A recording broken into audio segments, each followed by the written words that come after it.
မြေပဲပင်ပေါက်ကြော်လေးတွေစားဖို့ကြပါရင်သူကလေပဲပင်ပေါက်လိုပဲအရသာလေးကချူချူဆင်းဆင်းလေးမြေပဲနဲ့လေးမှုရတယ်ပေါ့နော်ဒီမြေပဲပင်ပေါက်ကြော်ကိုချီလီတို့ကတော့ကြော်ချက်သဘောမျိုးလေးချက်ထားတယ်ပေါ့နော်ဒါပထမဆုံးစချက်တာပါ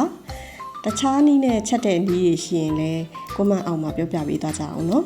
အရင်ဆုံးဒီဟာမြေထဲကနေပေါက်တာဖြစ်တဲ့အတွက်ကြောင့်ရေနဲ့အထက်ထက်တော့တဲတွေပြောင်းဆေးပေးရပါတယ်ပြီးရင်သူတို့ကထိပ်ဖူးလေးရပါတော့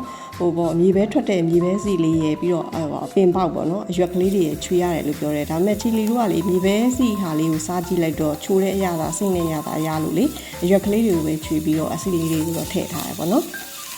ရေနဲ့တော့ထက်စီရမယ်နော်နောက်ဆိုတဲတွေပါတတ်ပါတယ်ပြီးရင်ကြက်သွန်ဖြူလေးကိုစီတတ်ပါတယ်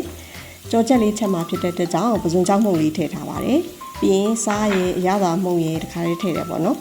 ဒါလေးတွေမွေးလာပြီဆိုတော့မှမြေပဲပင်ပေါက်လေးတွေကိုထည့်ပါမယ်မြေပဲပင်ပေါက်ကလေပဲပင်ပေါက်လူမျိုးလေးတိတိလေးတွေမှုန့်တော့လေ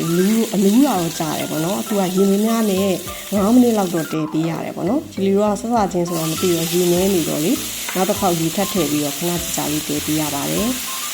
မြေပဲပင်ပေါက်ကလေးတွေကိုမှွေလိုက်ပေါ့နော်မှွေပြီးတော့နည်းနည်းလေးအရသာလေးကိုနှက်ဆက်ပြီးမှွေပြီးဆိုတော့မှ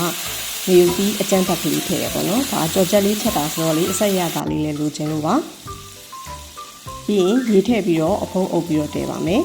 ဒီမြေပဲပင်ပေါက်ကိုပထမဆုံးစကြော်တာဆိုတော့လေအထာမသိတော့ရေလေးနည်းနည်းလေးပဲထည့်ပြီးတော့တည်လိုက်တော့လေဖွင့်လဲဖွင့်ကြည့်ရောမနူးသေးဘူးဖြစ်နေတယ်ပေါ့အဲ့ဒါနဲ့နောက်ထပ်ရေနည်းနည်းများထပ်ထည့်ပြီးတော့အဖုံးအုပ်ပြီးတော့နူးသည့်အထိကိုတည်လိုက်ပါတယ်9မိနစ်လောက်တော့တည်ရပါတယ်ပေါ့နော်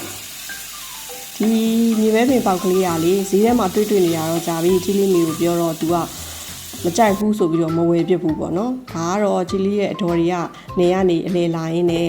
ကောင်းတယ်ကြော်စားကြည့်ဆိုပြီးတော့လက်ဆောင်ယူလာပြီးလို့စမ်းပြီးတော့ကြော်စားကြည့်တာပါခုတော့ချီလီအမေလည်းကြိုက်သွားပြီဆိုတော့နောက်ဆိုရင်ဈေးထဲမှာဝယ်ပြီးတော့ကြော်စားပြစ်မှာပေးကြပါတယ်